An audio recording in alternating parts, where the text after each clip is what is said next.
Our next panel, Energy Diversification in Middle Eastern Economies Beyond Oil Exports, is starting right away. Our keynote speaker for this panel is, once again, Mr. Muhammed Zayid Awad, Minister of Petroleum and Gas, Sudan. The podium is yours, sir. Yeah.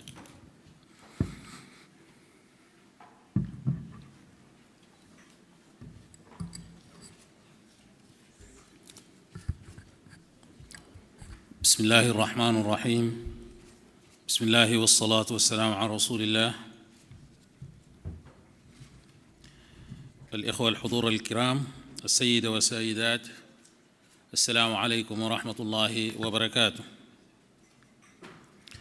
أود باسم السودان أن أشكر اللجنة المنظمة لهذه القمة السابعة على دعوتهم الكريمة لنا. كما أود أن أحني الشعب التركي تحت قيادة الرئيس أردوغان على دهرهم للانقلاب الفاشل ليعم تركيا بالديمقراطية. الحضور الكريم، إن السودان بلد إسلامي عربي وإفريقي يجاوره 3 دول عربية هي السعودية ومصر وليبيا، و5 دول إفريقية منها 4 دول مغلقة، أي ليست لها منافذ على البحر إلا عن طريق السودان الذي يطل على البحر الأحمر. السودان يتنوع فيه المناخ من شبه الاستوائي إلى الصحراء، ويتخلل السودان كما تعلمون 3 أنهر رئيسية هي الأطول في إفريقيا. هذه الأنهر هي النيل الأبيض الذي يتدفق من يوغندا من جهة الجنوب إلى الشمال، والنيل الأزرق الذي ينحدر من مرتفعات إثيوبيا ويلتقيان عند الخرطوم عاصمة السودان، مكونة بذلك نهر النيل الشهير الذي يصب في البحر الأبيض المتوسط. الإخوة الحضور، السودان به أكثر من 100 مليون رأس من الماشية، من الأبقار والإبل والخراف، وبه أراضي شاسعة خصبة. والسودان هو بلد الصمغ العربي الشهير، وهو غني أيضا بالمعادن والبترول والغاز. الإخوة والأخوات، بهذه الميزات التفضيلية يستحق السودان أن يكون مسرحاً للاستثمارات العربية والتركية في المجالات الآتية: الزراعة والتصنيع الزراعي والآليات الزراعية. 2. المسالخ وتصنيع اللحوم والجلود. 3. النفط واستغلال الغاز وبناء خطوط الأنابيب لنقل المشتقات من الموانئ السودانية إلى الدول المغلقة في إفريقيا التي تجاور السودان. 4. تعدين الذهب على وجه الخصوص وغيرها من المعادن الثمينة كالرمال السوداء، وأعتقد أن المستقبل للرمال السوداء باعتباره واحدة من مدخلات الإنتاج في التصنيع الإلكتروني. الإخوة الحضور، السودان بلد مستقر بعد أن انتهت الحروب القبلية في غرب البلاد وجنوبها، فبعد أن عم السلام ربوع بلادنا نحن ندعو الأخوة في الدول العربية في الخليج بصفة خاصة وفي تركيا للاستثمار في المجالات التي تم ذكرها. ورغم استتباب الأمن والسلام ما زال السودان يعاني من مشكلات اقتصادية كبيرة، ذلك بسبب الحصار الاقتصادي الجائر عليه منذ العام 1997. ولا بد لنا أن نشكر في هذا المقام الإخوة في السعودية وقطر والأمارات وتركيا لوقوفهم مع السودان ودعمه المتواصل، ولكن نعشم في المزيد من الاستثمارات حتى نستطيع أن نحقق الأهداف الألفية كما تحدثوا عنه من قبل، ذلك في محاربة الفقر والتعليم ومحاربة الجهل وسط الرجال والنساء والمساواة بين الجنسين،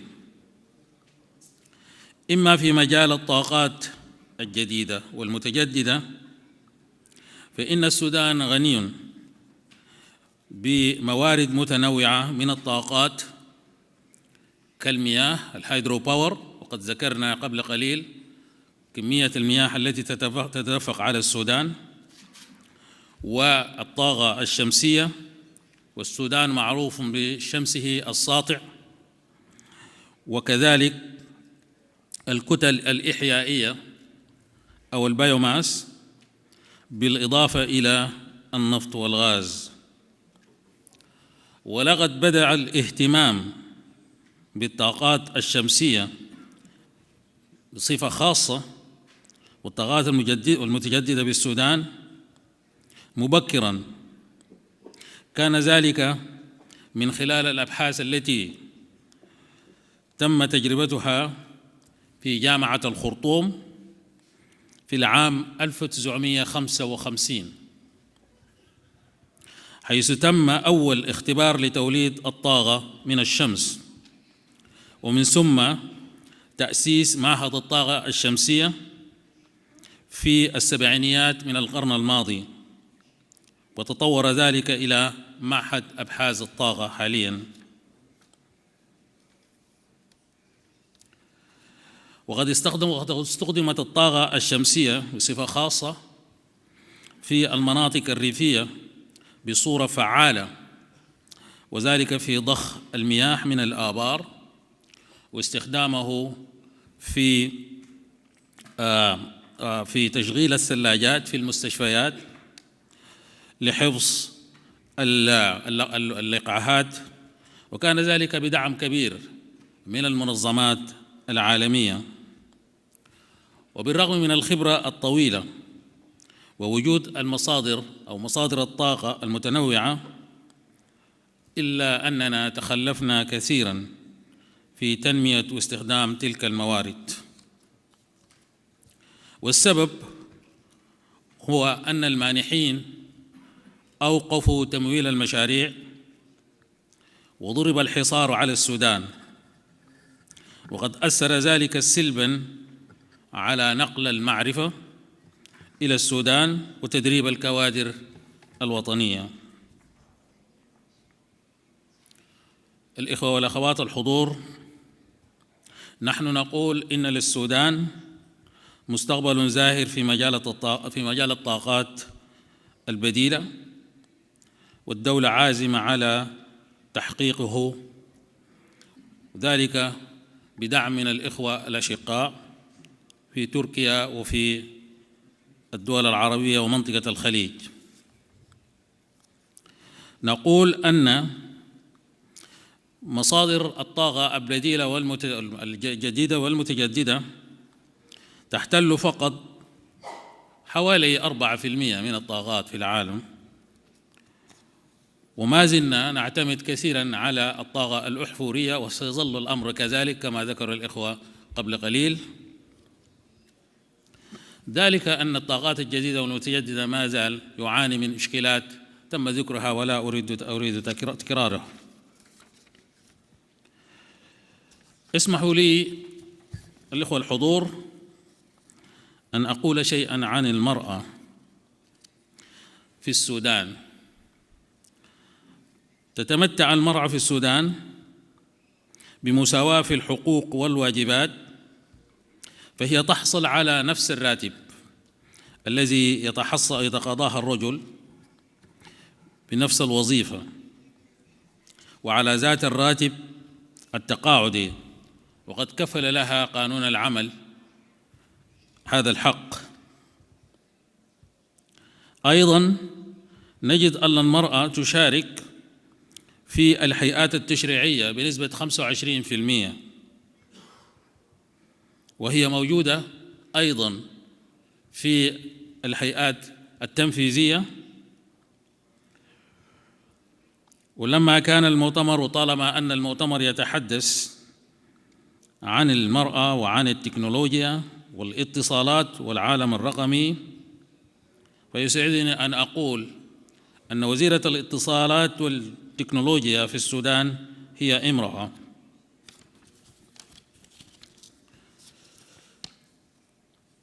نحن في السودان نشارك في الأهداف التنموية المستدامة لتأمين المستقبل للمرأة وللجميع على حد سواء. مرة أخرى نشكر القائمين على هذه القمة على حفاوة الاستقبال وحسن الضيافة، والسلام عليكم ورحمة الله وبركاته. We would like to offer our sincere thanks to Minister Muhammed Zayid Awad. May I please keep you on the stage for a second, sir? May I please now kindly invite Mr. Abdulaziz bin Hamad Al-Agel, Secretary General of GOIC and Vice Chair of International Cooperation Platform High Advisory Council, to present the plug of honor to the Minister.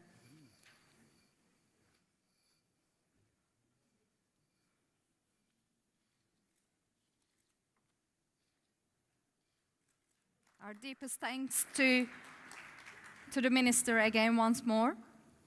Our distinguished guests, our next panel is starting now. Energy diversification in Middle Eastern economies beyond oil export. May I please kindly invite our moderator, Mr. Carmine Difiglio, co-director of the Istanbul International Center for Energy and Climate, Sabancı University, Turkey, and Dr.Abdullah bin Hamad Al-Attiyah, Chairman Abdullah bin Hamad Al-Attiyah International Foundation for Energy and Sustainable Development, and former Deputy Prime Minister and Minister of Energy and Industry, Qatar, to the stage.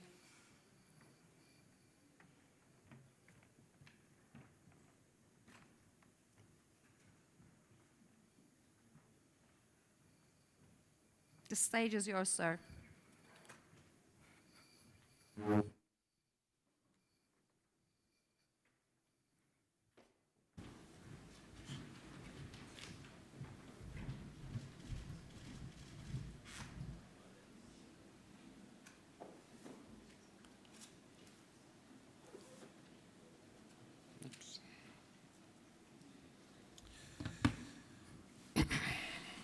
Thank you for the opportunity to discuss this important topic.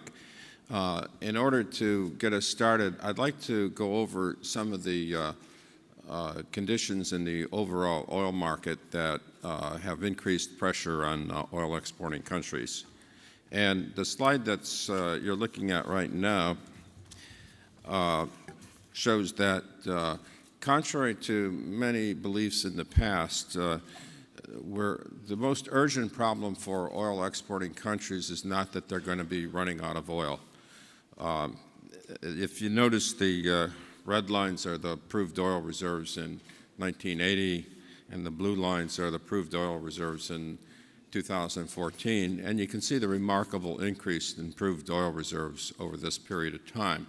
In fact, proved oil reserves have increased in every region of the world except for Europe.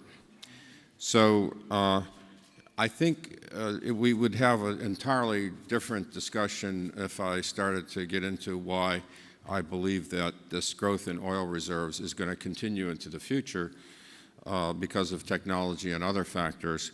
But I think it's safe to say that the world will not run out of oil in the foreseeable future. That will not be why we stop having an oil economy.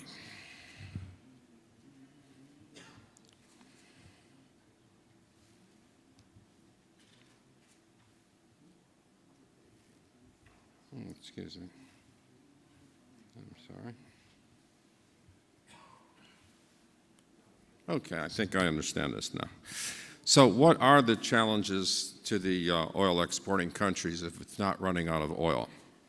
Well, while oil demand is expected to increase through 2040 by the International Energy Agency, it's clear that the growth of oil demand is slowing. And in addition to slowing oil demand growth, many of the oil exporting countries in the Middle East, because of their growing populations, one in particular, is consuming more of their production for internal demand, which reduces the amount available for exports. Now, efforts are underway to reduce subsidies and to use subsidies for fossil fuels, but growing internal demand does still remain a challenge. So, if that's not the source of the problem to the oil exporting countries, what is? Well, I think it's volatile oil prices. And why are oil prices so volatile? Oil prices really have less to do with the cost of producing oil, the marginal cost of oil, but they have more to do with cycles of exploration and production and investment and cycles of economic growth. And we've seen a period where exploration and production investment during the decade of 2000 to 2008 was relatively poor in the sense that the outcomes of many projects were disappointing, and we had wild economic growth and wild increase of oil demand, especially from China. And that, of course, led to a vast explosion of oil prices. And since then, we've had new supplies of oil from unconventional sources and oversupply of the market, and that's led to a crash in oil prices. So we have these imbalances of supply and demand that create large price movements. And why are the price movements so large? It's really because the price elasticity of supply and demand are so small. In other words, people are not going to stop driving because the price of oil goes up, and they're not going to drive that much more because the price of oil goes down. There's some movement in mobility because price of oil changes, but not the kind of change that you get in other sectors of the energy economy where there are substitutes for one fuel over another. And in addition, the supply of oil is very resistant to change. So in the short term, if oil prices go down, the oil wells can keep producing oil. If oil prices go up, it takes time to drill new wells and increase production. So with this rigidity of supply and demand, large price changes are required to rebalance the oil market. This chart shows exactly what I'm saying. The blue line shows the production of the OPEC countries, and you see this starts from 1970, and you see the dip in OPEC production around 1980 when Saudi Arabia single-handedly tried to maintain the fall in prices and ended up drastically cutting its production before it resumed production. The red line showed the production in non-OPEC countries, which showed the growth of oil production from the North Sea and Alaska, and then later on the growth of production from non-conventional resources. Non-OPEC supply was very important in meeting the world's demand, increasing demand for oil demand growth. And you see in the green line, it looks like that's the price of oil, as it varies quite widely during that period. But it's actually the revenues of OPEC oil revenues. And of course, OPEC oil revenues and the price of oil are very highly correlated with each other. And the graph ends before the current price collapse, but OPEC oil revenues after this period shown in the graph have collapsed much further. Now, in addition to volatile prices, you have new pressure from non-OPEC supplies. And due to technology, unconventional oil reserves are now economically competitive at relatively low prices. And for example, if oil prices recover to $60 to $70 a barrel, U.S. tight oil production would fairly quickly resume for year-on-year oil supply growth between 0.5 and 1 million barrels per day. So if you have one country adding 0.5 to 1 million barrels per day year after year onto the world oil market, when oil demand growth might be no more than 1.5 million barrels per day, you see that there's continual pressure on the oil market that tends to keep it oversupplied. Of course, the answer to the market being oversupplied is rapid economic growth, which would in turn increase the demand for oil. This makes my point about the resiliency of tight oil production. The red line shows,